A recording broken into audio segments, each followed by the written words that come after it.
আসসালামু আলাইকুম বন্ধুরা, সবাই কেমন আছেন? আমার নাম আরিফ। আমার সঙ্গে ঘটনাটি ঘটেছিল যখন আমি একজন পুলিশ কনস্টেবল হিসেবে কাজ করতাম। তখন আমার পদবি ছিল পুলিশ কনস্টেবল।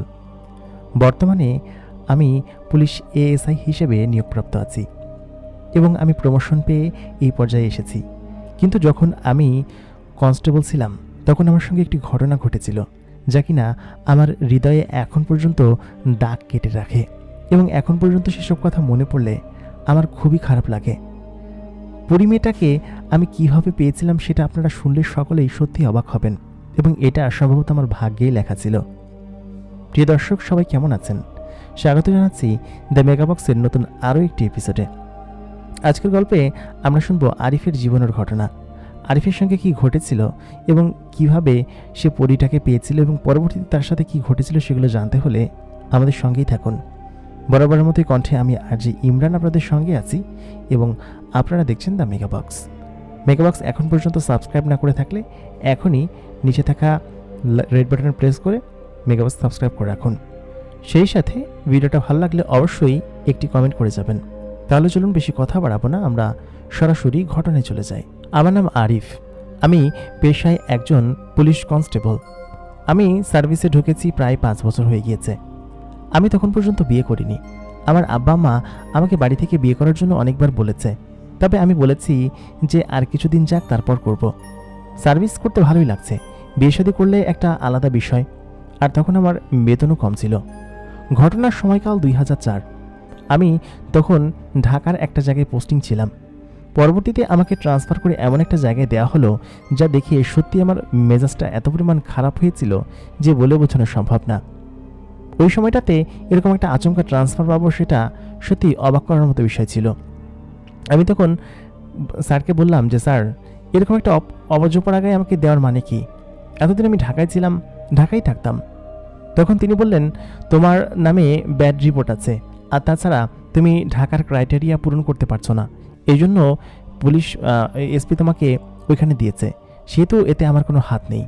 কিছুদিন করে আসো, তারপর দেখো দরখাস্ত দিয়ে সেখান থেকে আসতে পারো কিনা। তবে আমার মনে হয় যে সেখানে তুমি চাপবিহীন কাজ করতে পারবে, তোমার কোনো সমস্যা হবে না। আমি মন খারাপ করে অ্যাপয়েন্টমেন্ট লেটারটা নিয়ে ওইখান থেকে বেরিয়ে পড়লাম।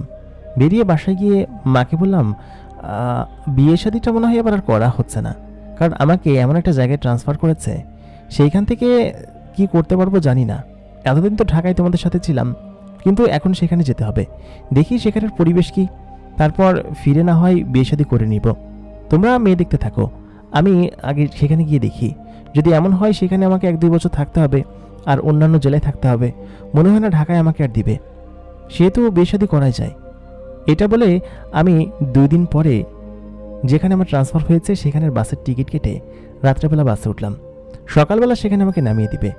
ওই দিন আমার মনটা ভীষণ খারাপ ছিল। ব্যাগপত্র গুছিয়ে ট্রান্সফার লেটার নিয়ে আমি চলে গেলাম আমার কর্মস্থলে। সেখানে পৌঁছানো মাত্রই আমার যে ট্রান্সফার লেটার ছিল সেটা সেখানকার ভারপ্রাপ্ত ওসির কাছে দিলাম। তিনি দিয়ে বললেন, আচ্ছা ঠিক আছে, তোমার ডিউটি তো কালকে থেকে, তুমি কালকে থেকে ডিউটি শুরু করো। আর থাকার কোনো বন্দোবস্ত করেছো? আমি বললাম, জি না স্যার, তবে স্টাফ কোয়ার্টারে জায়গা নেই, ওইখানে থাকলে কি সমস্যা হবে? ওসি তখন বললেন, স্টাফ কোয়ার্টারে যদি তোমার থাকতে হয় তাহলে তোমাকে নোটিশ দিতে হবে, পাশাপাশি দরখাস্ত দিয়ে তোমাকে তারপর স্টাফ কোয়ার্টার বরাদ্দ করতে হবে। এখন খালি নেই, তুমি এক কাজ করো, আমাদের এই থানার পাশেই একটা ঘর ফাঁকা আছে, থানা থেকে 1/2 কিলোমিটার দূরে, আসতে তোমার বেশি সময় লাগবে না। ওই ঘরটার আশেপাশে কেউ থাকে না, আর ঘরে যারা আছে তারা সম্ভবত শহরে থাকেন, এই জন্য ঘরটা ফাঁকা পড়ে আছে। আমি বলে দিব, ওরা তোমাকে ঘরটা দিয়ে দিবে, আর যদি কিছু টাকা পয়সা দেওয়া লাগে তাহলে দিও, সমস্যা কি, বেশি টাকা পয়সা হবে না। আমি বললাম, আচ্ছা ঠিক আছে। ওসি তখন বললেন, সমস্যা নেই, ওইখানে খুব বেশি ভাড়া হবে না, কোয়ার্টারে তোমাকে যা দেওয়া লাগতো তারও হয়তো কম দেওয়া লাগবে, ঘরটা ফাঁকাই পড়ে আছে, সেখানে গিয়ে তুমি থাকতে পারো। আর এখন তাহলে সেখানে চলে যাও, আমি বলে দিচ্ছি কনস্টেবলকে, ও তোমাকে সাথে করে দিয়ে আসবে, ঠিক আছে? তাই বলে ওসি স্যার একজনকে ডাক দিলেন, বললেন কি যে ও হচ্ছে গিয়ে ঢাকা থেকে এসেছে, নতুন ট্রান্সফার, ওকে তো কোয়ার্টারে জায়গা দিতে পারলাম না, এক কাজ করো, আমাদের ওই বাড়ির পাশে যে একটা আছে না, নতুন ঘর, যেটার মালিকরা ঢাকায় থাকে, ওনারা বলেছিলেন ঘরটা ভাড়া হবে, তুমি একটু এখানে নিয়ে যাও তো, ওকে ওইখানে নিয়ে সব কিছু দেখাও। তারপর আমি সেই কনস্টেবলের সঙ্গে সেখানে গেলাম। সেও একজন কনস্টেবল ছিল। সে আমাকে জিজ্ঞেস করতে লাগলো, ভাই সাহেব ঢাকা থেকে এসেছেন, তা এখানে আসলেন কিসের জন্য? আমি বললাম, এসেছি আর কার সাথে ট্রান্সফার করা হয়েছে, কেন করা হয়েছে জানি না, তবে এখানে কি কোনো ক্রাইম বেশি নাকি আমাকে ঢাকা থেকে এখানে নিয়ে আসা হলো? তখন সে বলল, আরে না, এখানে কোনো চাপ নেই, এখানে কাজ একদম কম, তবে আপনাকে কেন পাঠালো বুঝলাম না। এই যে কনস্টেবল ছিল সে আমার থেকে বয়সে ছোট ছিল, সম্ভবত নতুন জয়েনিং, 1-2 বছর হয়েছে জয়েন করেছে। তারপর গল্প করতে করতে আমরা সেই বাড়িটার কাছাকাছি চলে আসলাম। পাকা রাস্তার থেকে সামান্য একটু নেমে কাঁচা রাস্তায় সেই বাড়িটা পড়ে। পাকা রাস্তা থেকে সামান্য 2-3 মিনিট হেঁটে ভেতরের দিকে আসতে হয়। তারপর ভিটার মধ্যে একটা বাড়ি, এমন বিরান বাড়ি এর আগে আমি কখনো দেখিনি। আশেপাশে বলতে ওইটার অপোজিট সাইডে 2-3টা বাড়ি আছে, তবে রাস্তার এই সাইডে একটা বাড়ি, তাও অনেকটা দূরে, আর একদম ফাঁকা, একদম শুনশান জায়গায় বাড়িটা। বাড়িটা রাস্তা থেকে একদম কাছে, মানে রাস্তার সাথেই, চারিদিকে পাটকাঠির বেড়া দিয়ে প্রাচীর দেওয়া, আর দেখে মনে হচ্ছে আধুনিক বাড়ি, থাকতে সমস্যা হবে না। পুরো বাড়িতে আমি একা, তাছাড়া কনস্টেবল আরও 2জন আসার কথা আছে, তারা সম্ভবত আগামী মাসে আসবে, সেহেতু তারাও এখানে উঠবে। এখানে 3 জনে মিলে থাকলে হয়তো সমস্যা হবে না। আমি বললাম, আচ্ছা ঠিক আছে, বাড়ি পছন্দ হয়েছে। বাড়িটা বেশ ফাঁকা এবং শুনশান, এরকম বাড়িতে থাকতে আমার কোনো সমস্যা নেই, কারণ দেখতে বেশ প্রাকৃতিক পরিবেশের মধ্যে, আর পেছনে বিরাট বড় বিরান ফাঁকা হচ্ছে গিয়ে বড় ভিটা আর কি, বড় বড় গাছ রয়েছে, এবং এটা যে কত বড় তা কে জানে। আমি সকালবেলা এসেই থানায় আগে যোগাযোগ করেছিলাম, সেহেতু এই বাড়িতে আসতে আসতে মোটামুটি 10টা-11টা বাজলো। আমাকে নাস্তা করার জন্য আবার যেতে হবে শহরে। আমি তাকে বললাম, আচ্ছা ঠিক আছে, আমি এই জিনিসগুলো ভেতরে রেখে আসি, রেখে আমাকে আবার শহরের দিকে যেতে হবে, এখান থেকে শহর কত দূর? উনি তখন বললেন, আরে মশাই, আপনি তো থানা এলাকায় দেখে আসলেন, ওইখান থেকে বেশি দূর না, হেঁটে গেলে 10-12 মিনিট লাগে শহরে যেতে। থানাধীন শহর তো, সেহেতু সমস্যা নেই, থানা শহর এখান থেকে কাছে। আর ওই থানার বাইরে আর কি একটা গ্রামেই হচ্ছে এই থানা, শহরের বাইরে, তো সেহেতু আপনার সমস্যা হবে না। আপনি এখান থেকে মূল রাস্তায় যাবেন, গিয়ে একটা ভ্যানে করে চলে যাবেন। আমি ঘরের দরজা খুললাম। উনি সমস্ত কথাবার্তা এই বাড়ির যে কেয়ারটেকার ছিল তার সঙ্গে কথা বললেন। মূলত এনার যে ছোট ভাই আছে তিনি এই বাড়িটা করেছেন, তবে ভাড়া দিতে চাচ্ছেন, কারণ বাড়িটা শুধু শুধু পড়ে আছে, মানুষজন থাকলে ব্যবহার হবে, অন্ততপক্ষে ঘুণে ধরবে না কোনো কিছুতে, এই মনে করে বাড়ি ভাড়া দেওয়া।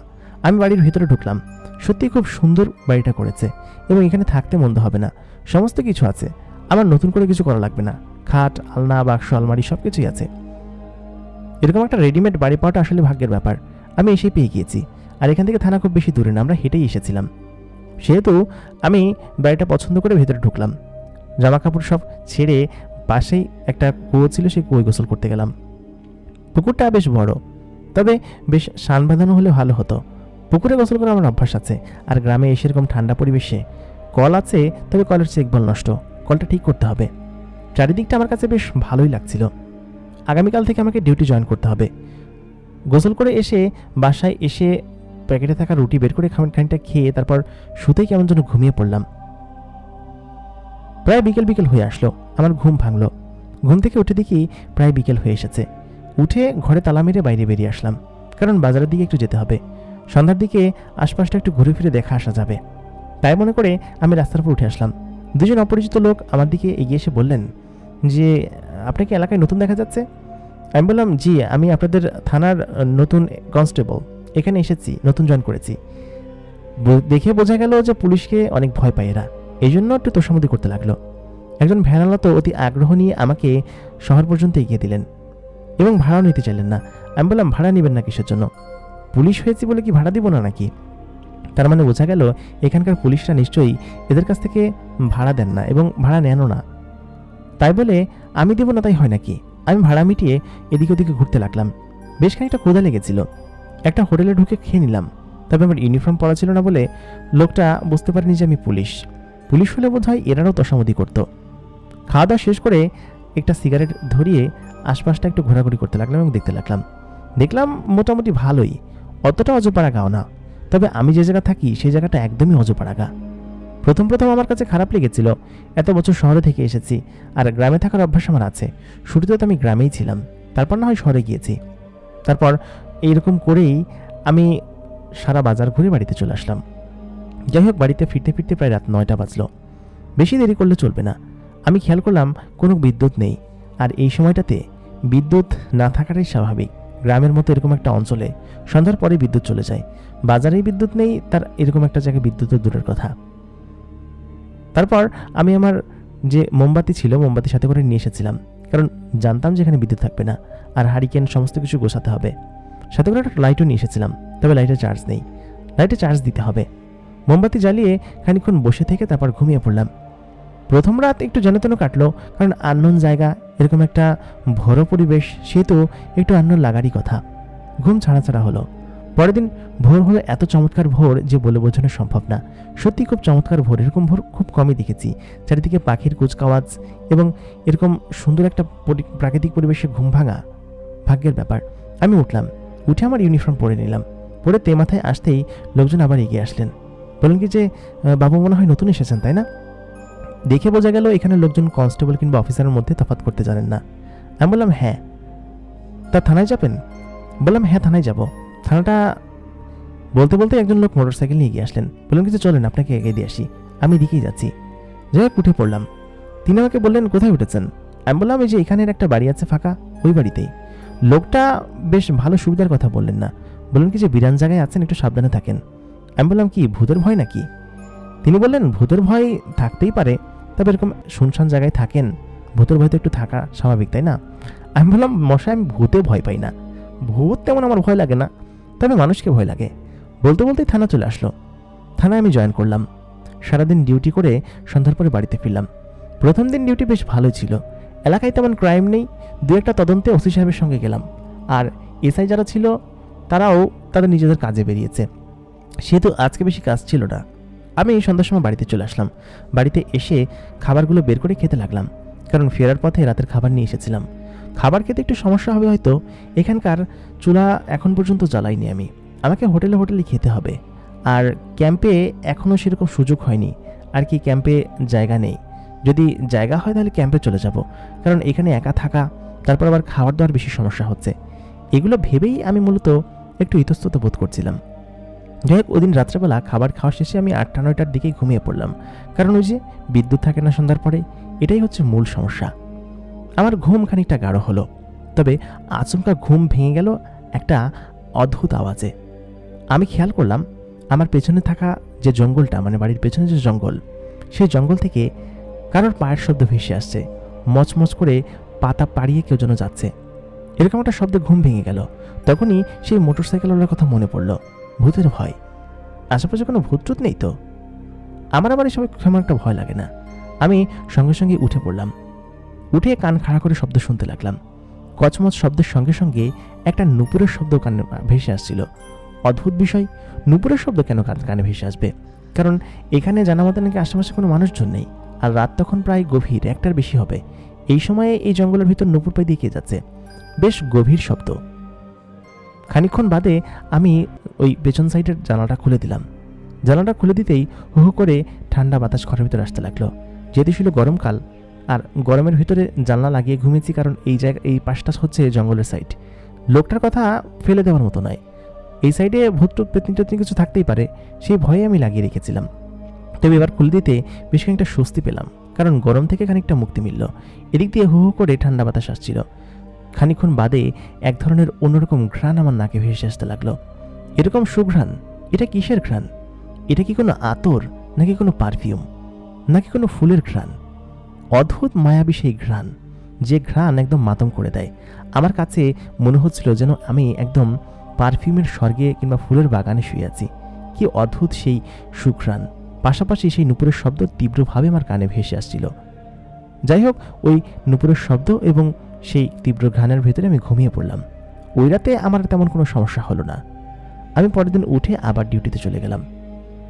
ডিউটি ভালো মতোই করলাম, এবং পরের দিন রাত্রেবেলা এসে ঠিক একই কায়দায় আমার ঘুম ভেঙে গেল রাত্রেবেলা, এবং একটা নুপুরের বিকট শব্দে আমার এবং খচর মতরের শব্দে ঘুম ভাঙল। আমি খেয়াল করলাম জানলা খুলে দিতেই আবার সেই ভকভক করে সেই মিষ্টি সুঘ্রাণটা আমার নাকে ভেসে আসতে লাগলো। সুঘ্রাণটা কোত্থেকে আসছে কালকে একটু সকালবেলা বের হয়ে দেখতে হবে। আশপাশে কোনো ফুলের গাছ আছে কিনা কে জানে, আর এরকমভাবে রাত্রেবেলা নুপুর পায়ে কি হাঁটাহাঁটি করে, এইসব নিয়েই আমার জন্য জল্পনা কল্পনা। তবে এর পরের দিন ছিল হচ্ছে নাইট ডিউটি। নাইট ডিউটি বলতে দুপুর 2টা থেকে রাত 10টা পর্যন্ত এই ডিউটি করতে হবে, তারপর বাড়িতে ফিরতে হবে। সেজন্য আমি চিন্তা করলাম যে আজকে একটু ঘুমাই বেশিক্ষণ। বেলা করে ঘুম থেকে উঠলাম। ঘুম থেকে উঠে চলে গেলাম অফিসে। অফিসে ডিউটি শেষ করে আসতে আসতে প্রায় 11টা বেজে গেল। রাত্রেবেলার খাবার হোটেলে তেমন ভালো খাবার পেলাম না। ওইখান থেকে যা পেয়েছি তাই খেয়ে বাসায় চলে আসলাম। বাসায় এসে খানিকটা গোসল করে নিলাম। টিউবওয়েলটা ঠিক করেছি, এই জন্য টিউবওয়েল থেকে পানি তুলে ঠান্ডা পানি দিয়ে গোসল করলাম। গোসল করে নিজের রুমে গেলাম। রুমে যেতেই সেই ঝুনঝুন শব্দ আমার কানে আসতে লাগলো। অদ্ভুত, অন্যান্য দিন তো ঘুমের ঘরে শুনি, কিন্তু আজকে সত্যি সত্যি সেই ঘ্রাণটা আমার নাকে ভেসে আসছিল। জানলাটা আগে থেকেই খোলা ছিল।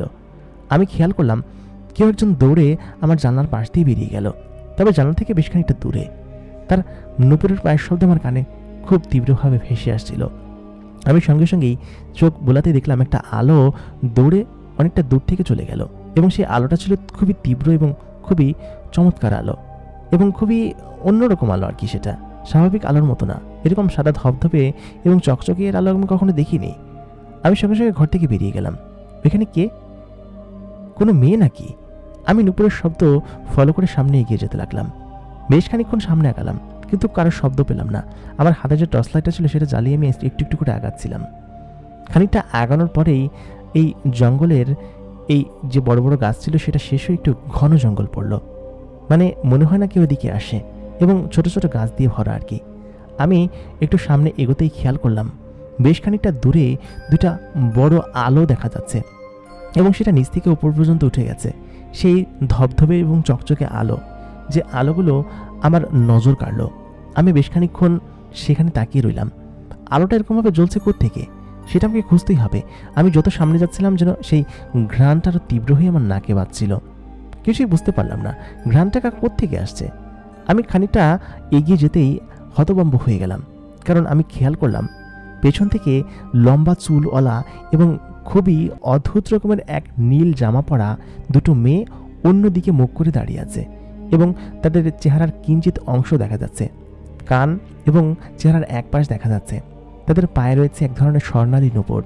তারা একটু হাঁটতেই সেই নূপুর ঝনঝন করছে। আমি সেই তাদের দিকে তাকিয়ে রয়েছি। এত সুন্দর মেয়ের আগে আমি কখনো দেখিনি। আর সব থেকে বড় কথা হচ্ছে তারা যেখানটায় আছে সেই জায়গাটা চারিপাশে এত পরিমাণ আলোকিত যে তাদের একদম ঝকঝকে ফুল এইচডি রূপে দেখা যাচ্ছে। এত পরিষ্কার এবং এত স্বচ্ছ। আমি গাছের আড়াল লুকিয়ে তাদেরকে অবাক হয়ে দেখতে লাগলাম। দুটো মেয়ের মধ্যে একটা মেয়ে এত রূপবতী যে তার দিকে না তাকালে যেন চোখ একদম ঝলসে যাবে, এরকম একটা অবস্থা। আমি আমার চোখটা সরিয়ে নিলাম, কারণ চোখটা সত্যি ঝলসে যাওয়ার মতো অবস্থা। যে পরিমাণ আলোর তীব্রতা ছিল, এবং তার মধ্যে এত সুন্দরী একটা মেয়ে, তার প্রায় কোমর পর্যন্ত চুল, পাশাপাশি তার শারীরিক গঠন এবং সব কিছু ভিন্ন রকম, এবং সে ওইখানে দাঁড়িয়ে কিছু একটা করছে এবং পা নাড়াচ্ছে। সম্ভবত নৃত্য হবে। এটার শব্দ কি তাহলে আমার কানে ভেসে আসতো প্রত্যেক দিন? আচমকা আমার পায়ের নিচে মটাস করে একটা শব্দ হলো, সম্ভবত শুকনো ডাল পড়ার শব্দ, এবং আমি পাড়া দিয়ে মটাস করে ভেঙে ফেলেছি সেটা। নিচে তাকিয়ে উপরে তাকাতে দেখলাম সেখানে কোনো আলো নেই। চারিদিকে আলো নিভে গিয়েছে, এবং লাইট মারতে দেখলাম সেখানে কোনো মেয়ে নেই। সম্পূর্ণ কালো ঘুটঘুটে অন্ধকার। আশ্চর্য তো, এটা কি দেখলাম আমি? এটা কি আদৌতেও আমার স্বপ্ন ছিল নাকি বাস্তব? হাতে একটা চিমটি কাটলাম, কিন্তু তাতে কোনো লাভ হলো না, কারণ এটা সম্পূর্ণ বাস্তব, কোনো অলৌকিক কিছু না। আমি বেশ খানিকক্ষণ সেখানে হতভম্ব হয়ে দাঁড়িয়ে থাকলাম, কারণ অবাক হওয়ার সীমানা নেই। আশ্চর্য তো, এটা কি সত্যি ছিল? এবং সেই সুঘ্রাণটাও সেখান থেকে চলে গিয়েছে, যে সুঘ্রাণটা একটু আগে খুব তীব্রভাবে আমার নাকে এসে লাগছিল। কি আশ্চর্য বিষয়! এটা কি সত্যি নাকি কোনো কল্পনা ছিল আমার? বেশ খানিকক্ষণ হেঁটে আমি বাড়িতে ফিরলাম। অনেকটা পথ হেঁটে চলে গিয়েছিলাম। তারপর বাড়িতে আসতেই সেই ঘ্রাণটা আবার আসতে লাগলো। তাহলে এতক্ষণ এই ঘ্রাণটা কেন আসছিল না? আশ্চর্য বিষয় না? আমি শুতেই সেই নুপুরের শব্দটা আবার শুনতে পেলাম। তাহলে কি সেই মেয়ে দুটো আবার সেখানে এসেছে? তবে এটা কিভাবে সম্ভব? আমার চোখের সামনে থেকে এরকমভাবে গায়েব হয়ে গেল। আমি কিছুই বুঝতে পারলাম না। যাই হোক, এরকম চিন্তা করতে করতে ছাড়া ঘুম হলো আমার রাত্রেবেলা। যেহেতু নাইট ডিউটি করে এসেছি, বেশ ক্লান্ত ছিলাম। পরের দিনই আমাকে নাইট ডিউটিতে যেতে হবে। আমি ঘুম থেকে উঠে পড়লাম। প্রায় বেলা হয়েছে ঘুম থেকে উঠতে, কারণ এর আগের দিন নাইট ডিউটি করেছি, আবার আজকে নাইট ডিউটি। সব মিলিয়ে যেন একদম হজবরল অবস্থা শরীরের। আজকে 4টা থেকে রাত 12টা পর্যন্ত ছিল, তার মানে 12টার পরে আমাকে আসতে হবে। আমি যথারীতি ডিউটিতে চলে গেলাম। সারাদিন কাজ করার পরে, সারা রাত কাজ করার পরে এত পরিমাণ টায়ার্ড ছিলাম, রাত্রেবেলা ফেরার আগেই আমি খাবার খেয়ে নিয়েছিলাম, কারণ জানি যে আসতে দেরি হবে আর আমাকে থানা থেকে ফিরে একাই হেঁটে হেঁটে আসতে হবে, সেহেতু আমাকে বাড়িতে আর যাওয়ার কোনো উপায় নেই। আমি হেঁটে হেঁটে বাড়িতে চলে আসলাম। বাড়িতে এসে ঘরের ভিতর ঢুকতে যাব, আচমকা একটা নুপুরের শব্দ আমার কানে আসলো। অদ্ভুত বিষয়, প্রত্যেকদিন এরকম নুপুরের শব্দ কোত্থেকে আসছে কিছুই তো বুঝতে পারছি না। আমি সঙ্গে সঙ্গেই আবার বাড়ির পেছনে গেলাম। আমি খেয়াল করলাম সেই আলোটা আমাকে ছাড়িয়ে দক্ষিণ দিকে চলে যাচ্ছে, মানে আমার বাড়ির পেছন দিকে একদম সোজা দক্ষিণ দিকে চলে যাচ্ছে। আমি তার পেছন পেছন যেতে শুরু করলাম, কারণ আজকে আমি এই আলোটার উৎস খুঁজে বের করবই। আলোটা কে জ্বালিয়ে যাচ্ছে? আর নুপুরের শব্দ খুব ঝনঝন করে বাজছে, সম্ভবত তীব্রভাবে আমার কানে এসে লাগছে। আমি সেই আলোর পেছন পেছন যেতে লাগলাম। আজকে কোনোভাবেই ছাড় দিব না, কারণ এরকম একটা সুঘ্রাণ কোত্থেকে আসে। আর এই মেয়ে দুটো, তাদের মধ্যে কি একটি মেয়েকে দেখে আমার এত পরিমাণ ভালো লেগেছে যে ওই দিন রাতে তার ওই চেহারার অববাই চিন্তা করতে করতেই আমার সারা রাত কেটেছে।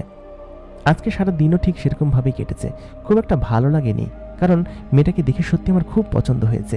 এত পছন্দ হয়েছে যে পেছন থেকে দেখেই তাকে সম্ভবত ভালোবেসে ফেলেছি, এরকম একটা উপায় আমার মনের মধ্যে বারবার জিলিক মারছে। আমি সঙ্গে সঙ্গে তার পেছন পেছন যেতে শুরু করলাম। বেশ খানিকটা সামনে এগোতেই খেয়াল করলাম মেয়েটা তার নূপুর ঝনঝন করতে করতে সামনের দিকে এগোচ্ছে। তার পরনে একটা গাউন, আজকে গোলাপি রঙের একটা গাউন টাইপের জামা। তার পরনে যে জামাটা, সেই জামাটা অদ্ভুত রকমের সুন্দর, এবং সেই সাথে তার চুলগুলো যেন বাতাসের দোল খাচ্ছে। তার গা থেকে যে ঘ্রাণটা আসছে সেটা আমি ওই দিন রাত্রেবেলায় সম্পূর্ণভাবে নিশ্চিত হতে পারলাম, কারণ এটা অনিশ্চিত হবার কিচ্ছু নেই। আমি যখন তার পেছন পেছন ছুটতে গেলাম এবং তাকে ডাক দিয়ে বললাম, এই মেয়ে, তুমি কি কোথায় যাচ্ছ? আমি কিন্তু তখনও পুলিশের ইউনিফর্ম পরা, ইউনিফর্ম চেঞ্জ করিনি, কারণ বাসাতেই ঢুকিনি। আমি বেশ খানিকটা এগিয়ে গেলাম। এগিয়ে যাওয়ার পরেও তাকে আর খুঁজে পেলাম না, কারণ হচ্ছে আমার চোখের সামনে থেকে আচমকা সেই আলোটা নিভে গেল এবং সেই মেয়েটাকে আমি আশেপাশে কোথাও খুঁজে পেলাম না। কি অদ্ভুত বিষয় না? সত্যি আমার কাছে ভীষণ রকমের অবাক লাগছে। আসলে এটা কি আমার ভ্রম, নাকি অন্য কিছু? নাকি সেই লোকটা আমাকে সত্যি কথাই বলল যে আশেপাশে ভূত আছে, এবং ভূতের কথা তিনি উল্লেখ করলেন কিসের জন্য? একে দেখে তো ভূত মনে হয় না, কারণ ভূতেরা তো এরকম হয় না। আশ্চর্য বিষয়। আমি সেখান থেকে বাড়িতে ফিরছিলাম, কারণ বেশ খানিকটা দৌড়ে তার পেছন পেছন চলে গিয়েছি। আমি বাড়িতে ফেরার পথে আচমকা একটা শক্তি আমাকে এমনভাবে পাকড়াও করলো, আমি চোখ বুজের সঙ্গে সঙ্গেই মাটিতে ঝাঁপড়ে পড়ে গেলাম, কারণ কোনো একটা শক্তি আমাকে মাটিতে ফেলে দিয়েছে ধাক্কা মেরে। আমি মাটিতে পড়ার সাথে সাথে ওমা বলে চিৎকার দিয়ে উঠলাম। আমার হাতের লাইটটা দূরে পড়ে গেল। আমি খেয়াল করলাম কেউ আমার হাতটা শক্ত করে চেপে ধরেছে মাটির সঙ্গে এবং আমার শরীরের উপর চেপে বসেছে। আমি নড়তে পারছি না, কিন্তু অন্ধকারে কাউকে আমি দেখতে পাচ্ছি না। আশ্চর্য তো। তবে আমার নাকে একটা তীব্র সুঘ্রাণ ভেসে আসছে। এটা কিসের সুঘ্রাণ? এটা তো সেই সুঘ্রাণ যে সুঘ্রাণটা আমি প্রায় প্রতিদিন রাতেই পাই, এবং ওই মেয়ের গা থেকে আসে, যে মেয়েটাকে আমি সেদিন রাতে দেখেছিলাম এবং আজকেও দেখেছি। যে আমার বুকের উপর বসে আছে সে বেশ ভারী, এবং তার পরনে এক ধরনের অদ্ভুত কাপড় পরা, সেটা বোঝা যাচ্ছে। আমি কিছুই বুঝতে পারছি না, তার গা থেকে তীব্র সেই ঘ্রাণটা আসছে। আমি তখন বলে উঠলাম, কে কে কে আমাকে এরকমভাবে চেপে ধরেছ? কারণ অন্ধকারে তাকে বোঝা যাচ্ছিল না। তবে তার চুলে যখন আমার হাত পড়লো, তখন আমি বুঝতে পারলাম যে এটা একটা মেয়ে। আমি তখন বললাম, আপনি একটা মেয়ে হয়ে আপনি কোত্থেকে আসছেন এবং কেন আমাকে এরকমভাবে জাপটে ধরেছেন? কোনো কথা বলার আগেই চারিপাশটা একদম আলোকিত ভরে গেল। আমি চোখ খুলতেই মেয়েটার দিকে তাকালাম, কারণ যে পরিমাণ তীব্র আলো ছিল তাকে চোখ ঝলসে যাচ্ছিল, যেন মেয়েটার শরীর থেকেই সেই আলোটা জ্বলছিল, এবং মেয়েটার শরীরই যেন এক ধরনের 18 ওয়াটের বাল্ব। সেই বাল্ব চারিদিকে যেন আলো ছড়াচ্ছে। আমি চোখ খুলতেই মেয়েটার চোখে আমার চোখ পড়ল। এত পরিমাণ এবং এত সুন্দর চেহারা যে বলে বোঝানো সম্ভব না। সত্যি আমি পেছন থেকে যতটুকু দেখেছিলাম তার থেকে বেশি সুন্দর সামনে থেকে দেখতে, কারণ তার সুন্দর মুখমণ্ডল গঠন এবং সুন্দর ঠোঁট, শারীরিক গঠন, তার গায়ের তীব্র সুঘ্রাণ, তার শরীরের রং, কাঁচা রং, তার সাথে চুল এবং সমস্ত কিছু এত সুন্দর যে তার দিকে এক ধ্যানে তাকিয়ে না থাকলে আমি যেন মরেই যাব এমনটা মনে হতে লাগলো। আমি তার দিকে এক ধ্যানে তাকিয়ে আছি, সেও কেন যেন আমার দিকে এক ধ্যানে তাকিয়ে আছে। আস্তে আস্তে তার হাত নরম হয়ে আসলো, মানে সে আমার হাত ছেড়ে দিয়েছে। আমার পেটের ওপর সে চুপচাপ বসে আছে এবং আমার দিকে ড্যাব ড্যাব করে তাকিয়ে আছে। তারপর এক পলকেই আমার চোখের সামনে থেকে সেই আলোটা নিভে গেল এবং সেই মেয়েটাও আমার বুকের উপর থেকে সরে গেল। মানে সে সেখান থেকে গায়েব হয়ে গিয়েছে। কিচ্ছু বুঝতে পারলাম না আমি। কিছু বুঝে ওঠার আগেই সে আমার চোখের সামনে থেকে গায়েব হয়ে গেল। এটা কিভাবে সম্ভব? সত্যি অলৌকিক বিষয় না? আমার কাছে যেন অবাকের শেষ ছিল না, কারণ খুবই বিস্ময়ের সাথে আমি উঠে বসলাম। এটা কি ছিল, আর কেনই বা আমার বুকের উপর থেকে এরকমভাবে সরে গেল? আশ্চর্য তো, এরকমভাবে তো সাধারণ কোনো মানুষ গায়েব হতে পারে না। এটা কি কোনো ভূত ছিল নাকি প্রেত ছিল?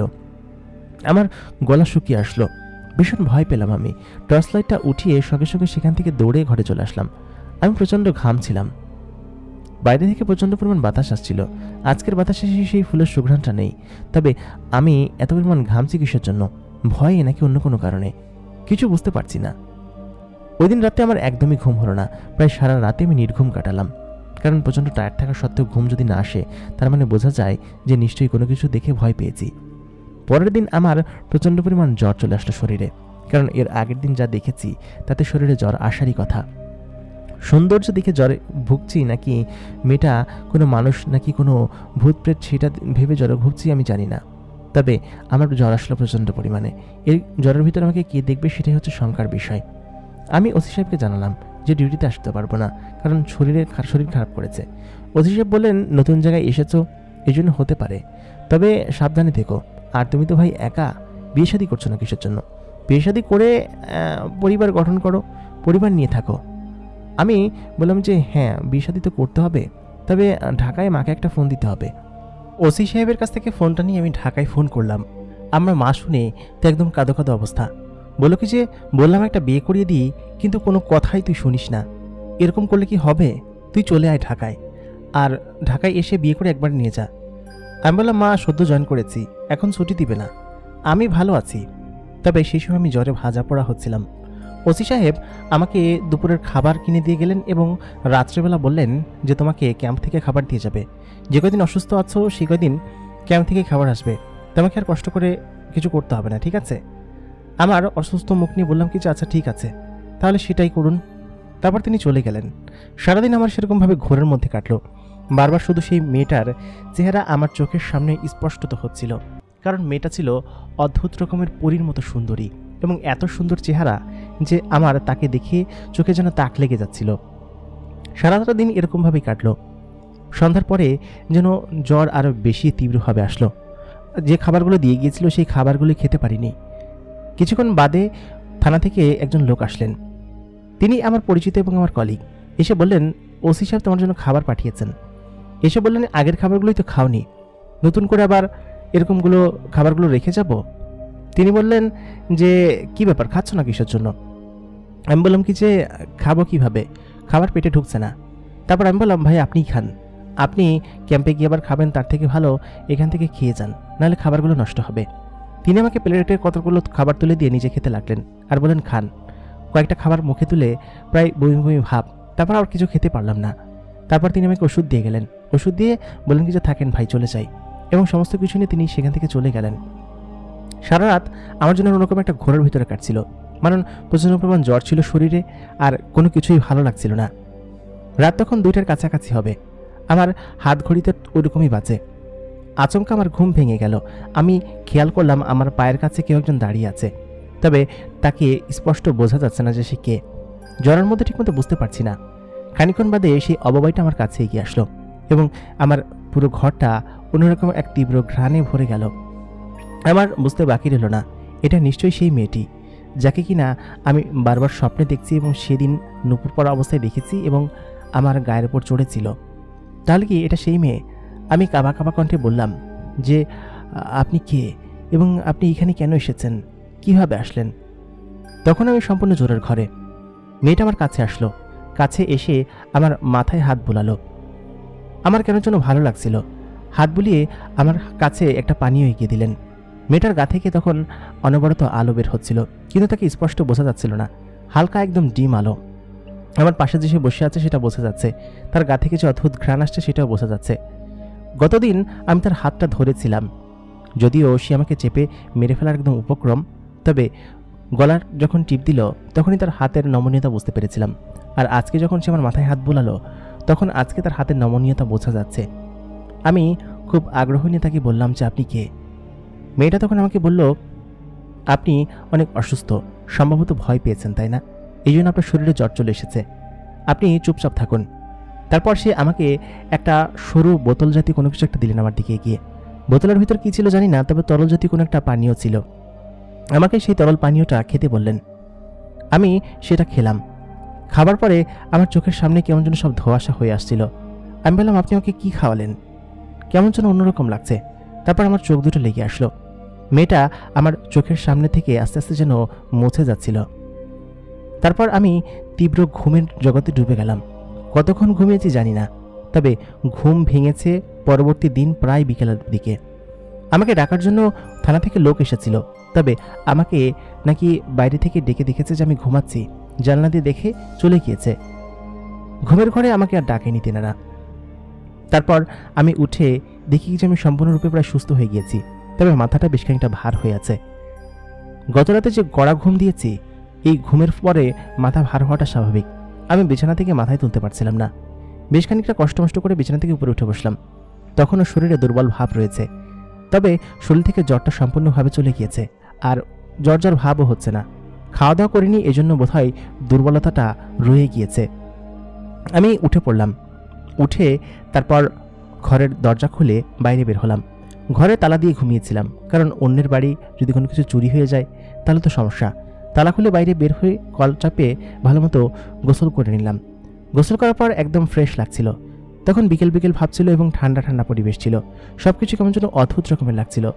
খেতে যাওয়া উচিত। বাসায় ঢুকে জামা কাপড় পরে শহরের দিকে খাবার জন্য যাব, তবে খাবার তোমাকে দিয়ে যাওয়ার কথা। সম্ভবত আমি ঘুম থেকে উঠিনি বলে তেনারা খাবার হয়তো দিয়ে যাননি। আমি ঘরের ভিতরে ঢুকে হতভম্ব হয়ে গেলাম। দেখলাম আমি যে টেবিলের ওপর বসে সাধারণত খাওয়া দাওয়া করি, সেই টেবিল ভর্তি 4-5 পদের খাবার, তাও আবার ধোয়া উঠছে। আশ্চর্য তো, আমি তো পুকুরে গোসল করতে চাইনি, আমি তো ঘরের সামনেই গোসল করছিলাম। এরকম অবস্থায় ঘরের ভিতরে খাবারগুলো কে দিয়ে গেল কোনো কিছু না বলে? তার মধ্যে এরকম দামি দামি খাবার, কোনো প্লেটে মাছ, কোনো প্লেটে মাংস, কোনো প্লেটে রেজালা, কোনো প্লেটে আবার পোলাও, কোনো প্লেটে দামি দামি সব খাবার, ফল, তারপর নানান ধরনের মিষ্টান্ন। এই সমস্ত জিনিস প্লেটের মধ্যে কে রেখে গেল? তাও আবার একজনের পরিমাণের না, অনেকের পরিমাণের খাবার, এবং খাবার থেকে গরম ধোঁয়া উঠছে। আমি কিছু বুঝতে পারলাম না। আমার প্রচণ্ড পরিমাণ ক্ষুধা লেগেছিল, খাবার খেতে বসে পড়লাম।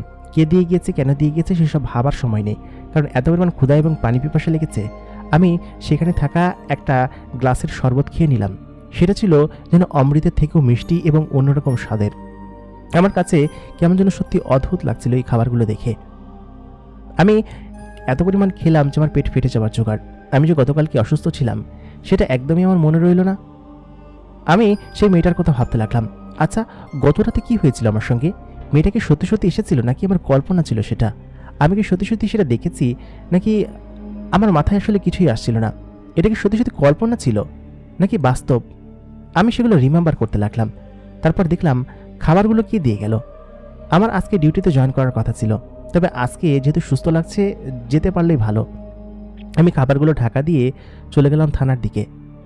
সম্ভবত আজকে রাত 8টা থেকেই ডিউটি। 8টা বাজতে এখন 1.5 ঘন্টা বাকি। আশেপাশে ঘোরাঘুরি করে তারপর চলে যাব, সেটা ভেবেই আমি ইউনিফর্ম পরে নিলাম। ইউনিফর্ম পরে মোড়ে সেই তেমাথার রাস্তায় এসে এক দোকান থেকে চা এবং সিগারেট নিয়ে খেতে লাগলাম। চা এবং সিগারেট আমার নিত্যদিনের সঙ্গী ছিল। বেশ খানিকক্ষণ সেখানে বসে গল্প করলাম আর খেলাম। আমি যে অসুস্থ ছিলাম সেটা এলাকার মানুষজন জেনেছে এবং বলল যে ভাই সাহেব সুস্থ হয়েছেন। আমি বললাম, জি ভাই, সুস্থ হয়েছি। তাই বলে থানার দিকে হাঁটতে শুরু করলাম। একজন অবশ্য বলেছিল থানা পর্যন্ত দিয়ে আসি। আমি বললাম, না, সারাদিন শুয়েছিলাম তো, এখন একটু হাঁটতে ভালো লাগছে, হেঁটে হেঁটেই যাই। বেশ খানিকক্ষণ হেঁটে থানা পর্যন্ত পৌঁছালাম। আশপাশটা ঘোরাঘুরি করে সময় নিয়েই তারপর গেলাম। ওসি সাহেব আমাকে থানায় দেখে অবাক। বলল কি যে, তুমি থানায়? তুমি সুস্থ হয়েছ? তোমার যে জ্বরের ভাব দেখেছিলাম, ভাবলাম যে ডাক্তার নিয়ে যাবো আজকে, তবে আজকে তুমি সুস্থ হয়ে গিয়েছ। তোমার ঘুমের ভাব দেখে আমার কনস্টেবল এসে তো একদম ভয় পেয়ে গিয়েছে। বলল কি যে, আরিফ ভাইকে ডাকতে ডাকতে একদম আমরা শেষ, তবুও আরিফ ভাই ঘুম থেকে ওঠে না, এত কঠিন ঘুম দিয়েছে। আমরা তো ভেবেছিলাম, আবার পরে ও দেখলো যে একটু নড়াচড়া করছো, এই জন্য তোমাকে আর বিরক্ত করেনি। খাবারগুলো যে রাখবে, তুমি তো ঘরে তালা দিয়ে ঘুমিয়েছো ভাই, খাবারগুলো কিভাবে রাখবে? এই কথা শুনে অবাক হয়ে গেলাম আমি। বললাম, কেন, খাবার আপনারা দিয়ে যাননি? ওসি সাহেব বললেন, দিতে তো গিয়েছিলাম, তবে তুমি ঘুমাচ্ছিলে, এই জন্য ও ফেরত চলে এসেছে, তবে সন্ধ্যার পরে আবার যেত। আমি বললাম, কিন্তু ওসি সাহেব বললেন, আচ্ছা এসএস যত ভালো হয়েছ, আজকে বেশিক্ষণ ডিউটি করার তোমার দরকার নেই। আমাদের এই থানার ওসি এবং এসআই নেহাতি ভালো, ভালো না হলে কেউ এরকমভাবে কোনো কনস্টেবলের সাথে ব্যবহার করে? দুজনই নেহাতি ভালো, এলাকায় ক্রাইম রেট একদমই কম। তবে আমার চিন্তা এটা নিয়ে যে আমার ওইখানে তাহলে খাবার খেয়ে দিয়ে আসলো, এটা সত্যি আশ্চর্যের বিষয় না? আমার কাছে আশ্চর্যই তো লাগছিল। আর আমার তখনই খটকা লেগেছিল যে এত দামি দামি খাবার ক্যাম্প থেকে তো দিয়ে যাবে না, কারণ এখানে 2 থেকে 3 জনের খাবার আছে। ক্যাম্প থেকে যদি দিয়েও যায় তাহলে অল্প সামান্য কিছু খাবার দিয়ে যাবে, আর ক্যাম্পের খাবার এত সুস্বাদুও নয়, একদম অমৃতের মতো ছিল সব কিছু। আমি ওসি সাহেবের কাছে জিজ্ঞেস করলাম আবার, তিনি তড়িঘড়ি করে বের হয়ে গেলেন, কোনো উত্তর দিতে পারলেন না। আমাকে যে খাবার দিতে যায় তার কাছে আমি জিজ্ঞেস করলাম শিওর হওয়ার জন্য। তিনি আমাকে বললেন, কই আরিফ ভাই, আমি তো আপনার বাড়িতে গিয়েছিলাম, আপনি তো ভাই ঘুমাচ্ছিলেন, আপনারে কতবার ডাকলাম, মরার মতো ঘুমাচ্ছিলেন, এই জন্য আর নাই ডাইকা চলে আসছি, ভাবলাম যে সন্ধ্যার দিকে আবার যাব, তবে ডিউটি ছিল তো এই জন্য যাইতে পারি নাই ভাই, মাফ করে দিয়েন। আমি বললাম, ভাই আপনি যে আমাকে খাবার দিতে গিয়েছেন সেটাই অনেক, আর সমস্যা নেই, আমি খাবার খেয়েছি।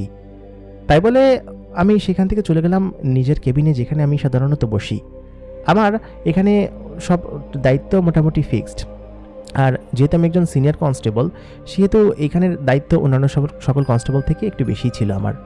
আমি মোটামুটি রাত 12টা পর্যন্ত ডিউটি করলাম, তারপর বাড়িতে ফিরে আসলাম।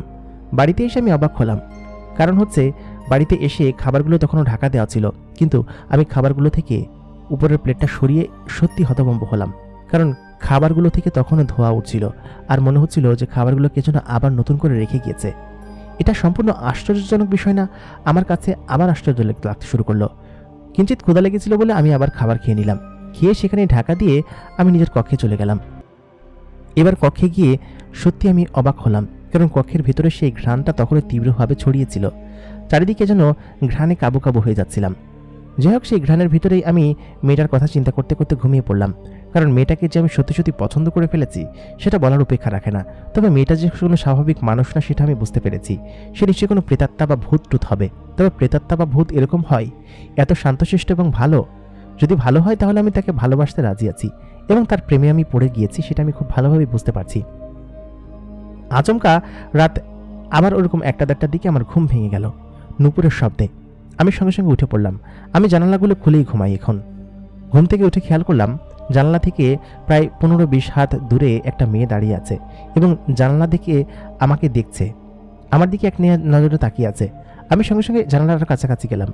মেয়েটা আমার কাছাকাছি এগিয়ে আসলো, তবে মেয়েটা স্বাভাবিকভাবে মানুষের মতো হেঁটে আসছে না, সে সম্ভবত উড়ে আমার কাছে আসছে। এটা দেখে আমার পরাণের ভিতর ধকধক করতে লাগলো। মুহূর্তের মধ্যেই মেয়েটা সেই জানালা ভেদ করে ঘরের ভিতরে ঢুকে গেল।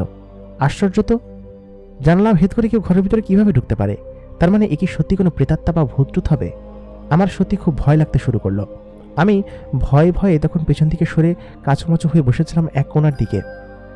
মেয়েটা তখন কিঞ্চিত হেসে দিল, কারণ তার হাসি হাসি চেহারাও যেন অদ্ভুত রকমের মায়াবতী এবং সুন্দরী ছিল।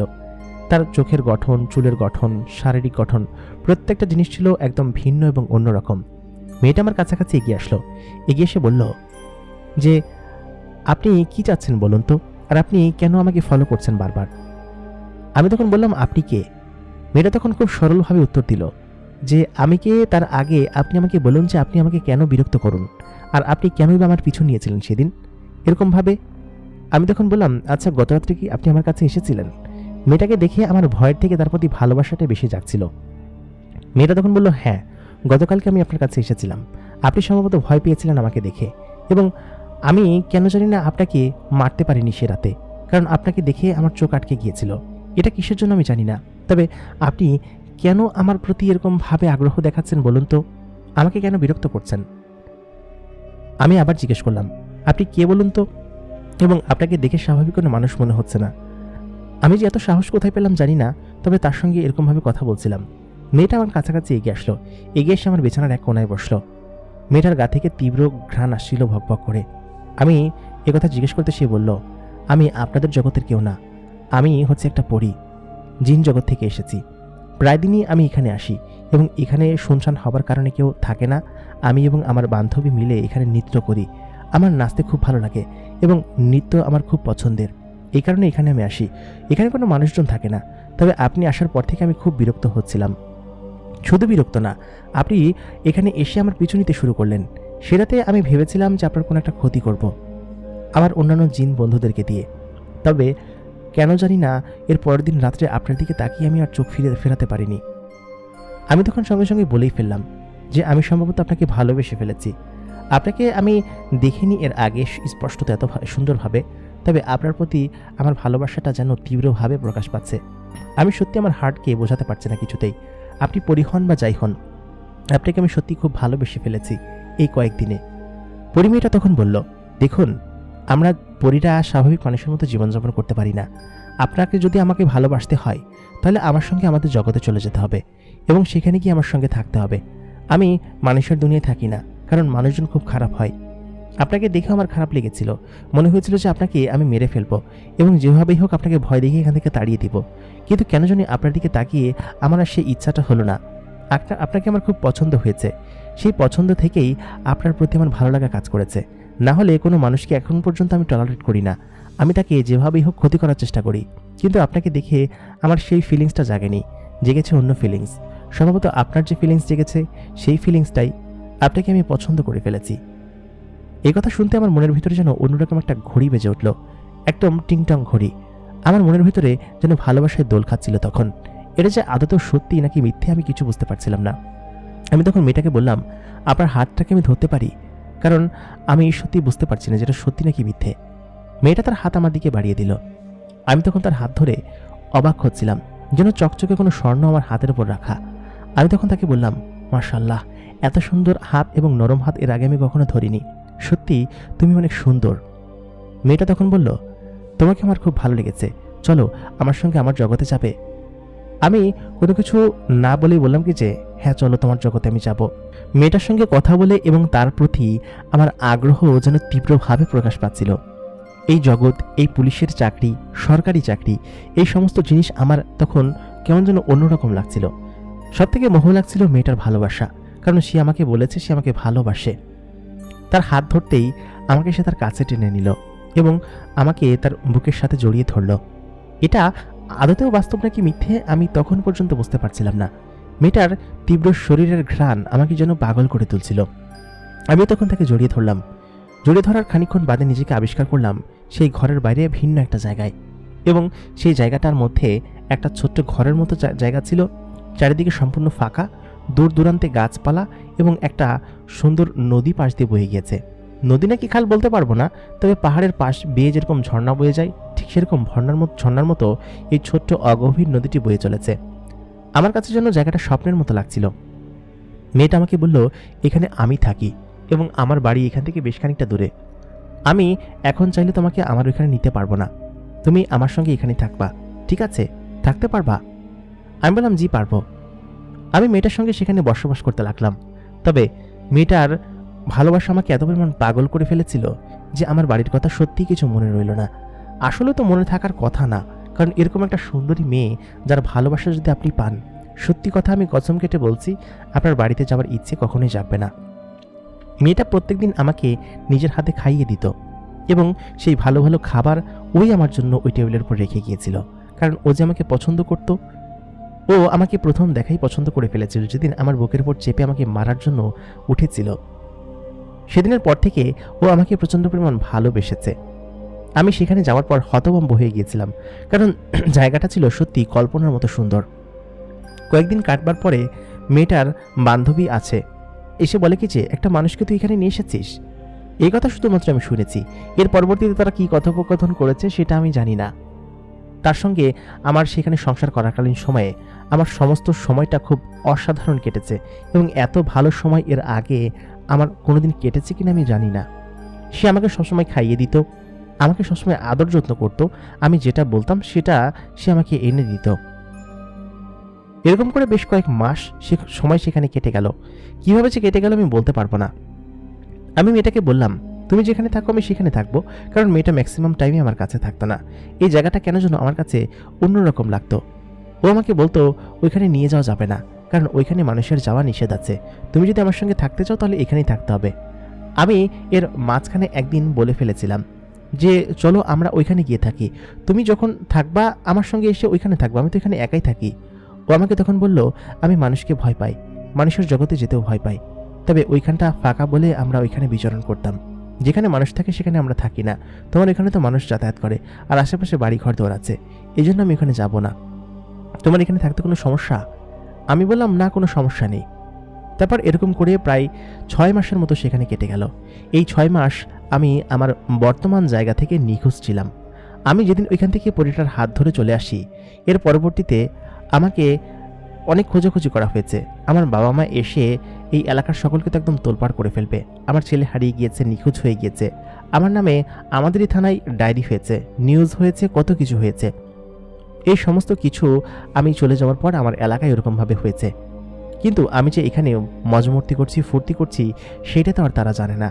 পরিটার সাথে আমার সাংসারিক সম্পর্ক, সব ধরনের সম্পর্ক সৃষ্টি হয়েছিল এবং তাকে আমি এত পরিমাণ ভালোবাসতাম যে তাকে কখনো ফেলে চলে আসতে হবে সেটা আমি কখনো কল্পনা করতে পারিনি। এবং এটা ছিল আমার জীবনের সবথেকে কালো এবং সবথেকে খারাপ অধ্যায়, যেটা কিনা এখন পর্যন্ত আমার মনের ভিতরে গেঁথে আছে। প্রায় 6 মাস কেটে যাবার পর হঠাৎ একদিন 4-5 জন জিন আমাকে ঘিরে ধরে আমাকে বেশ খানিকটা মারধর করলো এবং ওরা বলার চেষ্টা করলো যে আমি এখানে গুপ্তচরের মতো ঢুকেছি এবং ওদের যে পরিমেয়েটা আছে সেই পরিমেয়েটার সঙ্গে সম্ভবত কিছু একটা করেছি। পরিমেয়েটা তখন সেখানে ছিল না। 4 জন জিন আমাকে ধরে একটা জায়গায় নিয়ে গেল। যে জায়গাটায় নিয়ে গেল সেই জায়গাটা ছিল খুবই ভয়ঙ্কর দেখতে এবং সেখানে যেসব মানুষজন ছিল সেসব তো মানুষজন না, তারা হচ্ছে জিন্নাত। একজন বড় জিন্নাতের কাছে আমাকে উপস্থিত করা হলো এবং বলল, তুই এখানে কিসের জন্য এসেছিস এবং এখানে কেন এসেছিস, কিভাবে এসেছিস সেটা বল। আমি তখন সমস্ত কিছু বললাম। তেনারা বিশ্বাস করতে চাইলেন না। বেশ খানিকক্ষণ পর আমার সেই পরিপ্রেমিকাকে সেখানে হাজির করা হলো। হাজির করার পরে তারা কথা বলতে লাগলো এবং সেই জিন বললেন, এখানে কোনো মানুষ থাকতে পারবে না, জিনেদের অঞ্চলে শুধুমাত্র জিনারাই থাকতে পারবে। তুমি এখনই একে সেখানে দিয়ে আসো, আর কোনোদিন তুমি তার সঙ্গে কোনো সম্পর্ক রাখতে পারবে না। এটাই তাদের সাথে কথোপকথন হয়েছে, তবে তাদের ভাষায় কথা বলেছে বলে আমি কিচ্ছু বুঝতে পারিনি। পরিমেয়েটি আমাকে সঙ্গে করে আমার সেই বাড়ির কাছে এসে উপস্থিত হলো। এসে আমাকে বলল যে, তুমি ভালো থেকো আরিফ। আমি বললাম, ভালো তো থাকবো, কিন্তু তুমি আমাকে এখানে কেন দিয়ে গেলে? ও বলল কি যে, তুমি এখানে থাকো, আমি আসবো। এটা বলে সে একটু একটু করে আমার চোখের সামনে থেকে গায়েব হয়ে গেল। আমার তখন বুঝতে পারিনি যে ও আমাকে এরকম ভাবে ছেড়ে চলে যাচ্ছে, কারণ ওর চোখে তখন টলটল পানি টলটল করছিল। আমি তখন বুঝতে পারিনি। আমি বললাম, কি ব্যাপার, তুমি কান্না করছো কিসের জন্য? ও তখন একটু একটু করে আমার চোখের সামনে থেকে গায়েব হয়ে গেল, হাওয়ায় মিলিয়ে গেল। আমি প্রায় সারা রাত ওর জন্য অপেক্ষা করতে লাগলাম। বাড়িতে আলো জ্বলছে, এই আলো জ্বলা দেখিয়ে প্রতিবেশীরা এসে ভেবেছে হয়তো তাদের যে ভাইরা ঢাকা থেকে এসেছে, কিন্তু আমাকে দেখে তারা অবাক হয়ে গেল, কারণ আমাকে নিয়ে এলাকায় নিউজ হয়েছে, কেস হয়েছে। সঙ্গে সঙ্গে থানায় খবর গেল। আমাকে এসে বলল কি যে, তুমি এতদিন কোথায় ছিলে আর আচমকা এতদিন পরে কোথা থেকে উদয় হলে? আমি তখন বললাম, কই, আমি তো এখানেই ছিলাম। তেনারা কোনো কথা বিশ্বাস করলেন না আমার, আর আমি যে একটা পরিসঙ্গে গিয়েছি সেটাও তেনারা বিশ্বাস করলেন না। আগের ওসি ট্রান্সফার হয়ে গিয়েছে, নতুন ওসি এসেছে। তিনি আমাকে হুমকি ধামকি এবং শাসাতে লাগলেন, বললে, কোথায় গিয়েছিল, কে তোমাকে অপহরণ করেছিল? আমি বললাম, আমি তো অমুক জায়গায় গিয়েছিলাম এরকম। তেনারা কোনোভাবে বিশ্বাস করলেন না, আমাকে পাগল বলতে লাগলেন। এরকম করে প্রায় 4-5 দিন সেখানে কেটে গেল। আমার বাবা মা আসলো, কোনোভাবেই তেনারা আমাকে এখান থেকে নিতে পারছেন না, কারণ আমি যে সেই পরিটার প্রেমে একদম মগ্ন এবং পাগল সেটা তেনারা তো বুঝতে পারছিলেন না। আমি যে কি বলছি সেই কথা শুনে তারা একজন হুজুরকে নিয়ে আসলেন এবং সেই হুজুর কনফার্ম করলেন যে হ্যাঁ, সত্যি এর ঘাড়ে একটা পরী ছিল এবং সেই পরীটাকে তুলে নিয়ে গিয়েছিল এবং সেখানে বেশ কিছু মাস থেকে সেখানে এসেছে। সেই পরীটা ওকে এখানে দিয়ে গিয়েছে। আমি আমার কাছে থাকা জিন মারফত এইটা জানতে পেরেছি। তারপর আমার বাবা মা আমাকে নিয়ে যায় শহরে। বেশ কয়েক মাস লাগে আমার সুস্থ হতে, তবে আমি যে অসুস্থ না সেটা আমি জানতাম, কারণ আমি পরীটাকে ভালোবাসতাম। ও যে আমাকে এরকমভাবে রেখে চলে যাবে এটা আমি কখনো কল্পনা করতে পারিনি। সত্যি ওকে আমি খুব বেশি পরিমাণ ভালোবাসতাম, এত পরিমাণ ভালো হয়তো আমি আমার নিজেকে কখনো ভালোবাসিনি। পরবর্তীতে আমার স্বাভাবিক হতে খানিকটা সময় লাগে, তবে আমি পুরোপুরিভাবে স্বাভাবিক এখন পর্যন্ত হতে পারিনি। এই ঘটনার প্রায় 21 বছর সময় কেটে গিয়েছে। এখন আমি ঢাকায় কর্মরত আছি একজন এএসআই হিসেবে। আমার পদোন্নতি হয়েছে, কিন্তু সেই সেই সময়টা আমি ভুলতে পারবো না। আমার বলতে গেলে এখন পর্যন্ত চোখে পানি এসে ভিজে যায়। আমাকে কেন পরিমেয়টা এরকমভাবে রেখে চলে গেল এবং বলল আসবে, কেন সে করলো? এর পরবর্তীতে আমার বিয়ে করতে অনেক বছর সময় লেগেছে। আমার বাবা মার কষ্ট দেখে, মায়ের কান্না দেখে আমি বিয়ে করেছি কিন্তু আমি তার জন্য এখন পর্যন্ত অপেক্ষা করি। সে কেন এলো না আমার কাছে? আমার প্রশ্ন শুধু এতটুকুই। প্রিয় দর্শক, আমাদের আজকের ঘটনাটি আপনাদের কাছে কেমন লাগলো কমেন্ট করে অবশ্যই জানাতে ভুলবেন না। ঘটনাটি খুবই হৃদয় বিদারক ছিল এবং আমার কাছে খুবই খারাপ লেগেছে। আসলে ভালোবাসার মানুষ বা ভালোবাসার পরিজন যাই হোক, সে যখন হারিয়ে যায় তখন মনে সত্যি ব্যথা লাগে, সত্যি ভীষণ কষ্ট লাগে এবং কষ্ট লাগাটাই স্বাভাবিক। যারা ভালোবেসেছে তারা জানে, এজন্যই হয়তো বলেছেন ভালোবাসা কেন এত অসহায়। সত্যিই খুব খারাপ লাগলো গল্পটা শুনে। আপনাদের কাছে কেমন লাগলো কমেন্ট করে জানাতে ভুলবেন না। আপনারা আমাদের ভিডিওতে বেশি বেশি করে কমেন্ট করবেন। আমি আশা করছি যে এই ভিডিওতে 100 থেকে 200 কমেন্ট আপনারা করবেন, কারণ এত ভালো ভালো গল্প আপনাদেরকে উপহার দিচ্ছি। সেই হিসাবে আপনাদের কাছে 1 থেকে 200 কমেন্ট কোনো কিছুই না। আপনারা অবশ্যই এই ভিডিওতে বেশি বেশি করে কমেন্ট করুন এবং পরবর্তী এপিসোড শোনার জন্য হলে আমাদের ভিডিওতে বেশি বেশি করে কমেন্ট করতে হবে। দেখা হবে পরবর্তী এপিসোডে নতুন কারো জীবনের ঘটনা নিয়ে। ততক্ষণ পর্যন্ত আপনারা সকলে ভালো থাকবেন, সুস্থ থাকবেন। বরাবরের মতো কণ্ঠে আমি আরজে ইমরান এতক্ষণ আপনাদের সঙ্গে ছিলাম এবং আপনারা শুনলেন আরিফের জীবনের ঘটনা। আপনাদের জীবনের কারো যদি ঘটনা থাকে আমাদেরকে লিখে জানাতে পারেন। আমাদের ইমেল অ্যাড্রেস ভিডিও ডিসক্রিপশনে পেয়ে যাবেন। দেখা হচ্ছে পরবর্তী এপিসোডে। ততক্ষণ পর্যন্ত সবাই ভালো থাকবেন, সুস্থ থাকবেন এবং দ্য মেগা বক্স সাবস্ক্রাইব করে রাখুন। ধন্যবাদ সবাইকে।